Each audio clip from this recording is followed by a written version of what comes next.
When, during our second summer at the Tansy patch, the whiskers of one of our cats were cut off mysteriously, we always blamed a small boy pertaining to a family living near us, behind a thick spruce grove. Whether we were right or wrong in this conclusion I cannot say. None of us, not even our redoubtable Salome, cared to accuse any member of this family openly. We had too well-founded dread of Granny's tongue. So nothing was ever said about Doc's whiskers, and our amiable relations with our neighbors remained undisturbed. They were certainly a curious assortment. Salome always referred to them as "them lunatics behind the bush," and asserted vehemently that every one of them is crazier than the others, ma'am. She thought it quite dreadful that Dick and I should allow the children to consort with them so freely. But the children liked them. We found ourselves an endless source of amusement in their peculiarities. They were even better fun than our cats, we thought. The head of the house was a handsome, middle-aged man, whom we seldom saw, and with whom, save on one memorable occasion, we never had any conversation. His legal name appeared to be William Conway. His offspring called him Pa. Aunt Lily always referred to him pathetically as my poor brother, and Granny called him my worthless skinamalinks of a son-in-law. What his wife had called him I wot not. She had died, it appears, 8 years previously, when Millicent Mary Selina Munn Cook Conway had been born. If she resembled her mother, it is not probable that her bereaved spouse sorrowed as one without hope. When Timothy Benjamin, the oldest son, better known, it may be said, as T.B., paid us a long, friendly first call, Salome had asked him bluntly, "What does your father do for a living?" "Nothing, mostly," was T.B.'s frank and laconic response. "Then how do you get along?" demanded Salome. "My old beast of a granny has a little money, and we live on that," said T.B. easily. "Folks round here call Pa lazy, but he says no, he's just contented." "Does he never work?" "Nope. He fiddles and fishes, and he hunts for buried treasure." "Buried treasure?" "Yep, down on them sand hills 'cross from the hotel. He says Captain Kidd buried millions there. He keeps a-diggin' for it, Pa does. Says when he finds it, we'll all be rich." "Your father'd better be digging in his garden," said Salome severely. "I never saw such a scandal of weeds." "That's what Granny says," retorted T.B. Salome was squelched for the time being. The thought that she and Granny could be of the same opinion about anything enraged her into silence. Of Mr. Conway's prowess as fisherman and treasure-seeker I know nothing, but I can testify to his ability as a violinist. When he fiddled, on his tumble-down back stoop on the summer evenings, the music that drifted over to the tansy patch through the arches of the spruce wood was enchanting. Even Salome, who prided herself on her ear for music, admitted that. "It's angelic, ma'am." "That's what it is," she said with a solemn reluctance. "And to think that lazy good-for-nothing could make it. What could Providence have been thinking of, ma'am? My good, hard-working brother John tried all his life to learn to play well on the fiddle, and he never could. But this Bill Conway can do it without trying. Why, he can almost make me dance, ma'am. That would have been a miracle, indeed." But Dick and I often did dance, on our own stoop, in time to the witching lilts of the invisible musician beyond the spruces. In appearance, Mr. Conway looked like a poet run to seed. He had a shock of wavy, dark, auburn hair, a drooping mustache and a goatee, and brilliant brown eyes. He was shy or unsociable, we did not know which. At all events, he never came near us. "Just too lazy to talk, that's all," T.B. assured us. "Pa hasn't nothin' agin yous."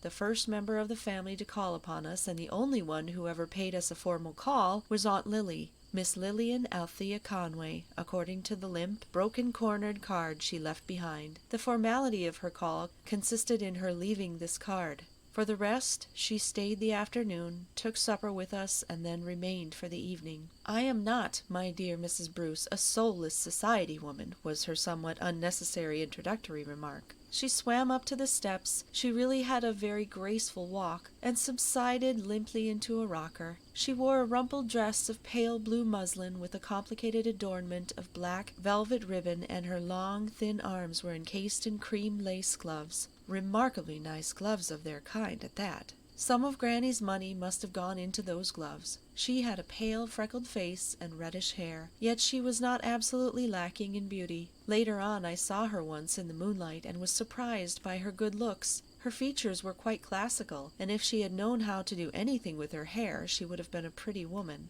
I asked her to come into the house, but she assured me she preferred to remain outside. I love to sit and watch the golden bees plundering the sweets of the clover, she said dreamily, clasping her lace-covered hands. Neither bees nor clover were noticeable about the tansy patch, but that did not worry Aunt Lily. She rolled her large blue eyes upon me and added, "I adore the country, Mrs. Bruce. The city is so artificial. Don't you truly think the city is so artificial? There can be no real interchange of soul in the city. Here in the beautiful country, under God's blue sky, human beings can be their real and highest selves. I'm sure you agree with me, Mrs. Bruce." I did, or pretended to. Salome and I knitted the afternoon away while Aunt Lily swayed idly and unceasingly in her rocker, and talked quite as idly and unceasingly. She told us all there was to be told about her family and herself. She kept a diary, it appeared. "I must have some place to pour out my soul in, Mrs. Bruce," she said pathetically. "Some day, if you wish, I will show you my journal. It is a self-revelation, and yet I cannot write out what burns in my bosom. I envy my niece Dorinda her powers of expression. Dorinda is a poetess, Mrs. Bruce. She experiences the divine afflatus. My poor brother can express the deepest emotions of his soul in music, but I can only wield my halting pen. Yet my journal is not devoid of interest, Mrs. Bruce, and I should not object to sharing it with a sympathetic friend." "I should like to see it," I assured her, sincerely enough, for I suspected that journal would be rather good fun.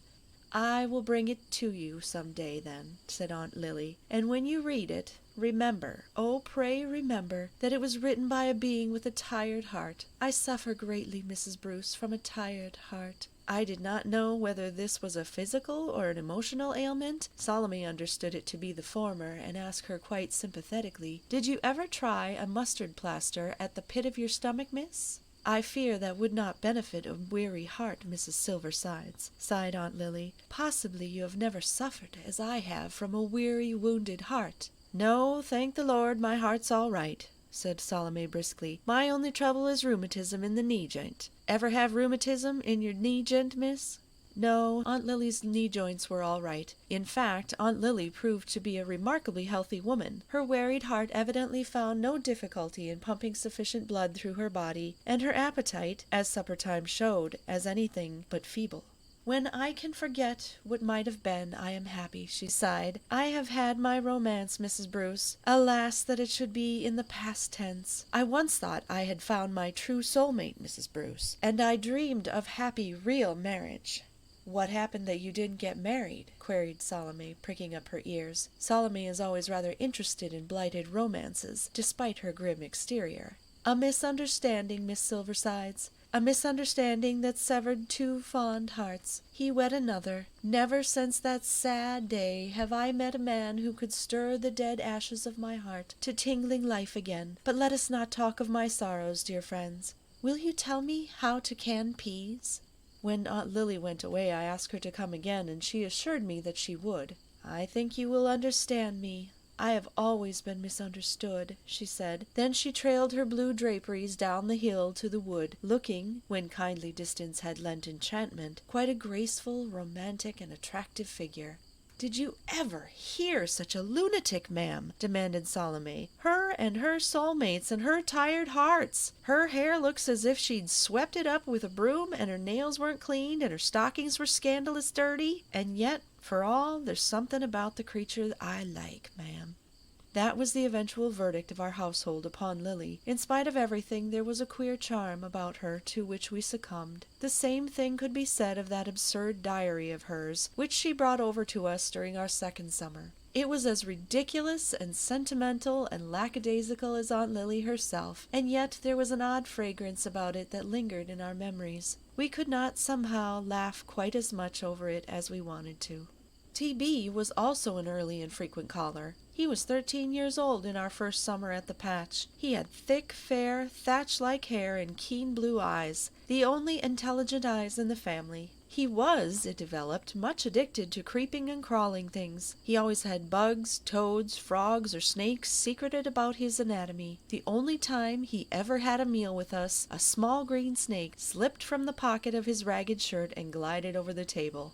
"Do you think he is human, ma'am?" Salome asked with bated breath after he was gone. "He is a born naturalist," said Dick. "He is making a small study of ants this summer, it appears. Snakes are only a side issue at present. If he could be educated, he would amount to something." There did not seem to be much likelihood of this. T.B. himself had no illusions on the subject. "There ain't any chance for me, never was and never will be," he once told me gloomily. "Perhaps your grandmother would help you," I suggested. T.B. grinned. "Perhaps, when stones bleed," he said scornfully. "I don't suppose the old beast has enough money. None of us knows how much she has got. She just doles it out. But she wouldn't give me any if she had pecs. She hates me. If there's any money left when she dies, s'posen she ever does die, Joe's to get it. He's her baby. If Joseph," T.B. was the only one who ever called him Joe, "was Granny's favorite, he was not the favorite of anybody else. However we of the Tansy patch might differ concerning the other members of the Conway family, we all united in cordially detesting Joseph. He was such a sly, smug little wretch, a born hypocrite. That child is, ma'am," declared Salome solemnly. "We had no proof that it was really he who had cut off Doc's whiskers, but there was no doubt that it was Joseph who painted poor Una's legs with stripes of red and green paint one day." Una came home in tears, quickly followed by T.B. and Aunt Lily, the latter in tears also. "I would rather have lost my right hand than have this happen, dear Mrs. Bruce," she wailed. "Oh, do not cherish it against us. Your friendship has been such a sweet boon to me, and turpentine will take it off. It can't be very dry yet." "Just wait till Granny goes to sleep, and I'll lambast Joe within an inch of his life," said T.B. He did, too. When Granny wakened from her nap, she heard the sobbing Joe's tale, and shrieked objurgations at T.B. for an hour. T.B. sat on the fence and laughed at her. We could hear him, and hear Granny also. Granny's vocal powers had not failed with advancing years, and every word came over distinctly to the tansy patch through the clear evening air. "May you be eaten by pigs!" vociferated Granny, and we knew she was brandishing her stick at the graceless T.B. "I'll bite your face off. I'll tear your eyes out. I'll rip your heart out, you blatant beast, you putrid pup." "Oh, listen to that awesome woman, ma'am," said Salome, shuddering. "Ain't it a wonder she isn't struck dead?" But Granny was every inch alive, except that she could not walk, having what Aunt Lily called paralytics in the hips. She was confined to a chair, generally placed on the back veranda, whence she could command a view of the main road. From this point of vantage she would scream maledictions and shake her long black stick at any person or objects which incurred her dislike or displeasure. Granny was of striking appearance. She had snow-white hair and dead-white face, and flashing black eyes. She still possessed all her teeth, but they were discolored and fang-like, and when she drew her lips back and snarled, she was certainly a rather wolf-like old dame. She always wore a frilled widow's cap tied tightly under her chin, and was addicted to bare feet. It was war to the hilt between Granny and Salome from the start. Granny attacked first, without the slightest provocation. Salome had gone through the spruce wood to call the children home to dinner. Perhaps Granny found Salome's expression rather trying. Salome always did look very well satisfied with herself. At least, something about her seemed to grate on Granny's nerves. "Yah!" she shrieked vindictively. "Your grandfather hanged himself in this horse stable. Go home, jailbird, go home!" Outraged, Salome was too much overcome to attempt a reply. She came home, almost in tears. "Ma'am, my grandfathers both died most respectable deaths." "You mustn't mind what Granny says, Salome," I said soothingly. "Indeed, ma'am, nobody should mind what a lunatic says. But it's hard for a decent woman to have her grandfathers insulted. I do not mind the name she called me, ma'am, but she might respect the dead." Granny respected nothing on earth. T.B., who, although he hated her, had a certain pride in her, told tales of her repartee.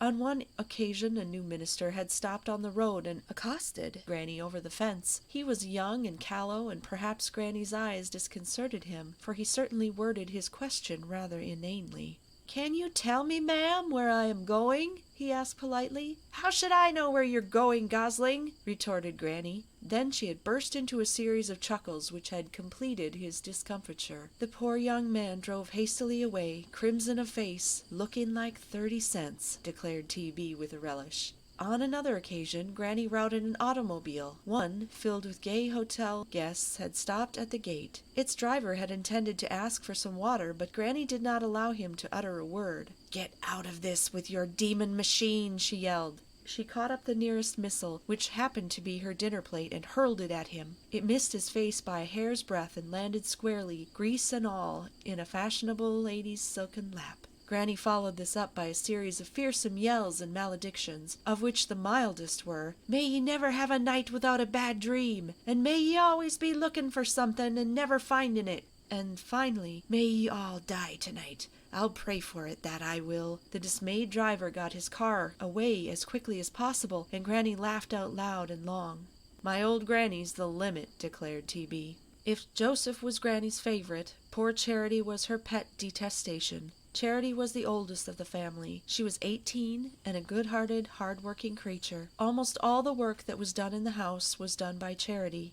Consequently, she had little time for visiting, and her calls on us were few. She was a dark, rather stocky girl, but had her share of the family's good looks. She had dusky red cheeks and a very pretty red mouth. Granny vowed that Charity was a born fool. Charity was very far from being that, but she certainly did not possess very much gumption, as Salome said. She had no taste in dress, and went about one summer wearing an old rose gown with a bright scarlet hat. "Oh, if only something would happen to one of them, ma'am, before they dislocate my eyes," groaned Salome. One day something did happen. A glad Salome told us of it. "Charity Conway won't wear that dress again, ma'am. Yesterday, when she was going to church, she found a nest of 5 eggs in the field. So she put them in the pocket of her petticoat, and when she got to church, she forgot all about them and sat down on them, and the dress is ruined, ma'am. It is a good thing. But I am sorry for poor Charity, too, for Granny is mad at her and says she won't buy her another dress this summer." If Charity came to see us but seldom, Dorinda made up for it. Dorinda was a constant guest. Dorinda was 16, and Dorinda wrote poetry. Bushels of it, so said T.B. The first time Dorinda came, she wanted to borrow some mutton tallow. "I have chapped hands, and I find it difficult to write poetry with chapped hands." "I should think you would, miss," said Salome, but she got out the mutton tallow. Dorinda bored us to death with her poetry. It really was the most awful trash. One line, however, in a poem which Dorinda addressed to the returned soldiers of the Boer War, always shone like a star in our family memory. "Canada, like a maiden, welcomes back her sons." But Salome thought it wasn't quite decent. "If there was only a wood pool near here," sighed Dorinda, "I can write my best only by a wood pool." "Why not try the pond?" suggested Salome. "My muse," said Dorinda with dignity, "only inspires me by a wood pool." I cannot remember the names of all Dorinda's poems. Some of them were "Lines on a Birch Tree," "Lines to My Northern Birds," "A Romantic Tale," and "Lines Written on a Friend's Tansy Patch."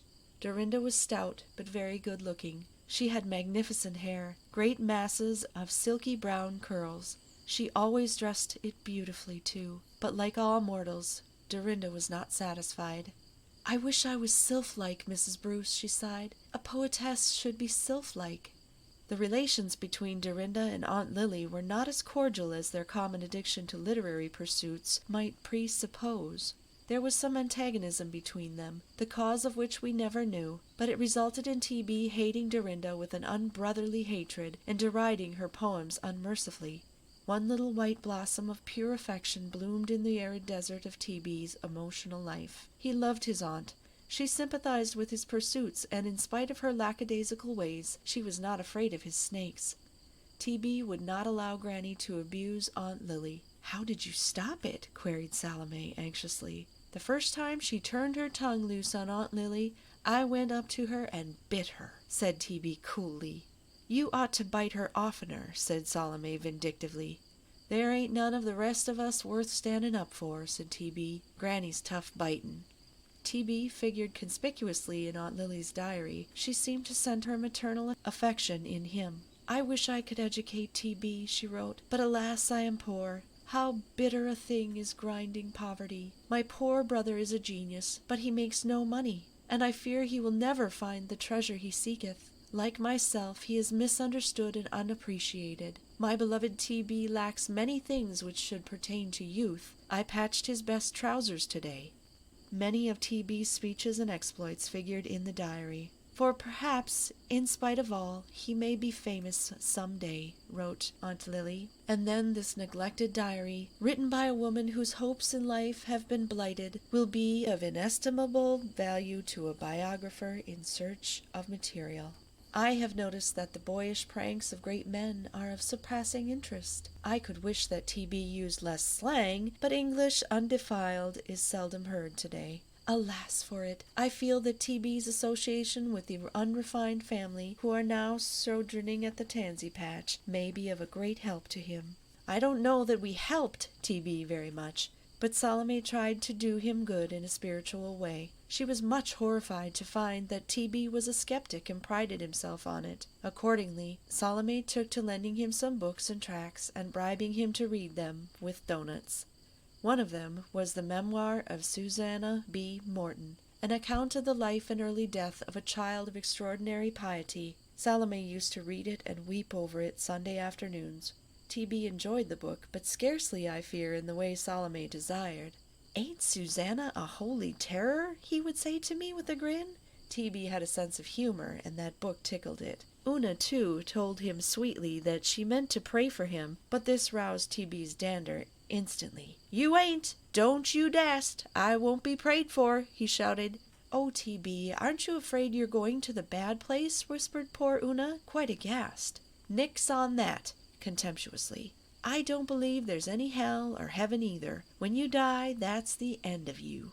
"Wouldn't you like to go on living?" asked Dick, who enjoyed drawing T.B. out. "Nope, there's no fun in it," said the youthful misanthrope. "Heaven's a dull place from all the accounts I've heard of it. I'd like a heaven full of snakes and ants and things, though. There'd be some sense in that kind." "How are your ants coming on?" I queried. T.B. was transformed in a moment. He sat up, eager, alert, bright-eyed. "They're done interestin'," he exclaimed. "I sat all day yesterday and watched their doings in that nest below the garden. Say, but they're quarrelsome little cusses. Some of them like to start a fight without any reason, far's I can see, and some of 'em are cowards. They get so scared they just double themselves up into a ball and let the other fellow bang 'em around. They won't put up no fight. Some of 'em are lazy and won't work. I've watched 'em shirking. And there was one ant died of grief 'cause another ant got killed. Wouldn't eat, wouldn't work, just died. Tell you. I wish humans was as interesting as ants. Well, so long, I must be getting home to dinner." Always in the winter, which we spent in our town home, the children kept up a correspondence with T.B. He wrote very interesting letters, too, allowing for eccentricities of grammar and spelling. Aunt Lily wrote me wondrous underlined epistles full of sentiment, and Dorinda sent us a poem every week on memories of other days or some kindred subject. We often wondered what life must be in the house beyond the spruces in winter, when Granny must perforce be cooped up indoors. Salome shuddered over the thought of it. It was not until our fourth and last summer at the Tansy patch that we were ever asked to partake of a meal in the Conway establishment. One day, not long before our final departure, T.B. came over and gravely handed us a formal invitation, in Aunt Lily's handwriting, on a soiled, gilt-edged correspondence card. We were asked to supper the next evening at 7 o'clock. Salome got one, too. "Surely, ma'am, you'll never try to eat a meal in that house," she exclaimed. "Why, I have heard that they have been known to mix up cakes in the wash-pan, ma'am. And remember the dog and the soup, ma'am?" "But they threw the soup out," said Una. "I think Mr. Bruce and I must go," I said. "I do not want to hurt Aunt Lily's feelings, but you can please yourself about going, Salome." Salome drew a deep breath. "I'd rather go to supper with the king of the Cannibal Islands, ma'am," she said. "But if you are determined to go, I'll go too, and we'll all be poisoned together." I really believe Salome was curious. She wanted to see what sort of meal them lunatics would put up. We all got a surprise. The Conway supper table was as pretty a one as I have ever sat down to. The linen was spotless, the china and silver old and good, evidently relics of Granny's palmy days. The decorations of ferns and wildflowers were charming, and the awful lamp with its hideous red globe, which stood on a corner table, cast a very becoming roselight over everything. "You see, we can put on style when we want to," said T.B. slyly. All the family were dressed up for the occasion. Pa, in a dark suit and white shirt, was handsome and presentable. Aunt Lily for once had her hair done nicely, and she and the girls, in their pretty muslins, looked quite charming. Even Granny had on a new black silk and a fresh cap, and if she could only have held her tongue, might have passed for a decidedly handsome and aristocratic old dame. But that Granny could not do. "I hope you've got more in your head than you carry on your face," she said when Dick was introduced. Having said that, however, she behaved herself quite well during supper. The bill of fare presented to us was surprisingly good and, what was still more surprising, quite fashionable. Charity must have studied household magazines to some effect. Everything was so delicious that we could not but enjoy it, despite sundry disconcerting recollections of gossip concerning snakes and washpans. We had angel cake that night, and whatever it was mixed up in, it was toothsome. Salome in particular was much impressed by the style and menu. She never spoke quite so scornfully of them afterwards. "They may be lunatics, ma'am," she said as we went home, "but that silver was solid, ma'am, and that cloth was double damask, and there was initials on the spoons, and when all's said and done, ma'am, there's family behind them, whatever they've come to." "I hope you got your craws full," was Granny's parting salutation. We all noticed how pretty and chipper Aunt Lily was that night. She was quite bright and animated. The reason, therefore, was disclosed soon after when Aunt Lily informed us that she was going to be married. She was very well satisfied about it, too. In spite of her tired heart and blighted life, we discovered that the bridegroom-elect was a commonplace farmer living near the hotel. "He's no beauty," T.B. informed us, "and Granny twits Aunt Lily with it. But Aunt Lily says she'd marry him if he was as ugly as a gorilla, because it is his soul she loves." "I don't know nothing about his soul, but he's got the dough, and he's going to educate me.